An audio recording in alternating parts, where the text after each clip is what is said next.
భారతీయ చట్టాల ప్రకారం ఏకపత్ని వ్రతం, ఏకభర్తృత్వం అమలులో ఉన్నాయి. అయితే దేశంలోని ఓ గిరిజన తెగలో మాత్రం ఇందుకు భిన్నమైన ఆచారం కొనసాగుతోంది. ఇక్కడి మహిళలు ఏటా తమకు నచ్చిన కొత్త భాగస్వామిని ఎంచుకునే స్వేచ్ఛ కలిగి ఉంటారు.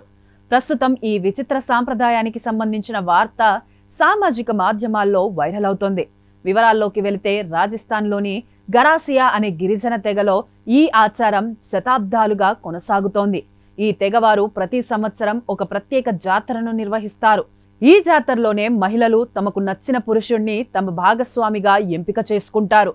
ఆ తరువాత వారిద్దరూ కలిసి సహజీవనం ప్రారంభిస్తారు.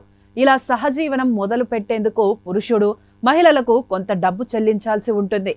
వీరి సహజీవన కాలం మహిళ గర్భం దాలిస్తే అప్పుడు వారు తప్పనిసరిగా వివాహం చేసుకోవాలి. ఒకవేళ తమ ప్రస్తుత భాగస్వామితో జీవించడం ఇష్టం లేకపోతే మహిళ మరో వ్యక్తిని ఎంచుకునే అవకాశం కూడా ఉంది. అయితే అలా కొత్తగా వచ్చే వ్యక్తి ఆమె పాత భాగస్వామికి అంతకంటే ఎక్కువ మొత్తంలో డబ్బును పరిహారంగా చెల్లించాలనే నిబంధన ఉంది. ఈ ఆచారం గురించి తెలుసుకున్న నెటిజన్లు ఆశ్చర్యం వ్యక్తం చేస్తున్నారు. సాక్షి టీవీ ప్రసారాలను నిలిపివేయడం చట్టరీత్యా నేరం. సాక్షి టీవీ ప్రసారాల కోసం మీ స్థానిక కేబుల్ ఆపరేటర్ని వెంటనే సంప్రదించండి. DTHలో, ఇంటర్నెట్లో కూడా సాక్షి టీవీ ప్రసారాలను వీక్షించవచ్చు.